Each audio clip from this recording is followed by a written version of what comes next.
सुजान भगत प्रेमचंद द्वारा लिखित सारांश। सुजान गांव का एक प्रसिद्ध किसान था। उनकी खेती में कई साल से कंचन बरस रहा था। हाथ में पैसे आते ही उसका मन धर्म की ओर झुक पड़ा। उनके चौपाल में हेड कांस्टेबल, थानेदार, शिक्षा विभाग के अफसर से लेकर बड़े बड़े हाकिमों तक ठहरते थे। साधु संतों के प्रति विशेष रुचि रखता था। सेवा सत्कार में सुजान कभी घमंड नहीं करता था। एक दिन सुजान के द्वार पर गया के यात्री आकर ठहरते हैं। सुजान और उसकी पत्नी बुलाकी उन यात्रियों के साथ मिलकर गया यात्रा पूर्ण कर लेते हैं। साधु संतों के प्रभाव से सुजान महतो सुजान भगत बन जाता है। ये एक भक्त की जीवन शैली सुजान भी अपना लेता है। भूल कर भी किसी को दुख न पहुंचाने का निर्धार करता है। सुजान भगत का नाम समग्र गांव में फैल गया। लोग सुजान से मिलकर सलाह लेते थे। गांव भर के सुजान का मान सम्मान होता था, मगर अपने ही घर में सुजान को स्वामी नहीं, मंदिर का देवता बनकर रहना पड़ा। धीरे धीरे सुजान के हाथों से अधिकार छीन लिया गया। एक दिन एक भिखारी द्वार पर आकर चिल्लाने लगा। बुलाकी अपने पति की ओर देखकर कहने लगी कि भगवान ने मेरे 2 ही हाथ दिए हैं, किस किस का रोया सुखी करूं।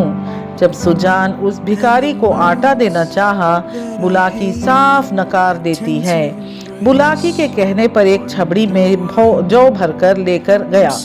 सुजान का लड़का भोला उनके हाथ से छबड़ी छीनकर कहने लगा कि सेंत का माल नहीं है जो लुटाने चले हो। भीख को भीख की तरह ही दी जाती है, लुटाई नहीं जाती।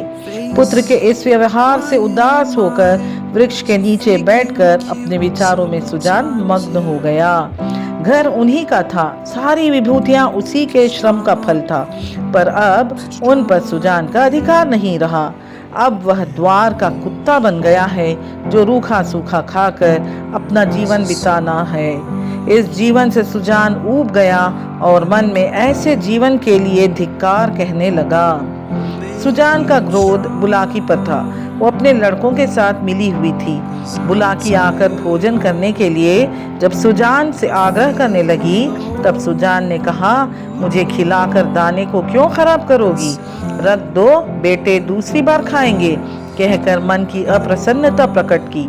सुजान और बुलाकी के बीच में चर्चा होने लगती है। सुजान कहता है, ये तो तुम्हारे बेटों की कमाई है, मैं बाहरी आदमी हूँ, मैं ऐसे बेटों से बाज आ गया हूँ।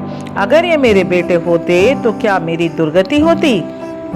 बुलाकी अपनी करनी का समर्थन करते हुए कहती है कि अब हमारा और तुम्हारा निबाह इसी में है कि हम नाम के मालिक बने रहें और वही करें जो लड़कों को अच्छा लगे। जो कमाता है उसी का घर में राज होता है। मैं बिना लड़कों से पूछे कोई काम नहीं करती, तुम क्यों अपने मन की करते हो। सुजान बहुत दिनों से घर का स्वामी था और अब भी ऐसा ही समझता था। अब तक जिस घर में राज्य किया उसी घर में पराधीन बनकर रहना पड़ रहा है। उसे अधिकार चाहिए। रातों रात उठकर सुजान चारा काटना शुरू किया। जब से सुजान ने चारा काटना छोड़ दिया था, तब से हाय हाय पड़ी थी। भोला शंकर काटने पर भी चारा पूरा ना पड़ता था। सबके सामने सुजान ने कटिया का ढेर लगा दिया। दोपहर तक सभी किसान हल छोड़ देते हैं, मगर सुजान अपने काम में व्यस्त था। सुजान का परिश्रम देखकर भोला थका जा रहा है। मेहनत करने में सुजान के समान कोई नहीं था। रात और दिन, दिन और रात थकावट का नाम न लेते हुए खेत में काम करता था। फिर से सुजान के हाथ में अधिकार आने लगा। उनके घर में साधु संत जमने लगे। इस बार सुजान के खेत से सोना उगला था। भंडार में अनाज रखने के लिए जगह नहीं थी। जिस खेत में 5 मन मुश्किल से होता था, उसी खेत में अब 10 मन की उपज हुई है। चैत का महीना था। सुजान भगत टोकरे में अनाज भर भर कर दान ले देते थे। उनके घर में पूर्व जैसे भीड़ लग गई। उनमें से वह भिखारी भी था जो 8 महीने पहले खाली हाथ लौटा था। उस भिक्षुक को देखकर सुजान ने कहा कि बाबा, जितना चाहा जहाँ अनाज चाहो उठाकर ले जा सको ले जाओ। भिक्षुक के पास एक चादर थी। उसने 10 सेर अनाज उसमें भरकर उठाने लगा। सुजान के कहने पर और 5 सेर उसने भरकर उठाने की कोशिश की। गठरी बहुत भारी थी, भिक्षुक उठा नहीं पा रहा था। सुजान ने उसके गांव अमोला तक उस गठरी को अपने कंधों पर ली और उस भिखारी का अनुसरण करने लगा। इस दृश्य को देखकर लोग चकित हो गए। मानव जीवन में लज्जा महत्व की वस्तु है। जिसमें लज्जा है वह बूढ़ा होने पर जवान है, जिसमें लज्जा नहीं वह जवान मृतक समान है। गठरी उठा कर ले जाते समय सुजान ने सगर्व नेत्रों से भोला को देखकर कहने लगा, ये भाट और भिक्षुक जो खड़े हैं कोई खाली हाथ लौटने ना पाए। वृद्ध पिता ने अपने पुत्र को परास्त कर दिया था।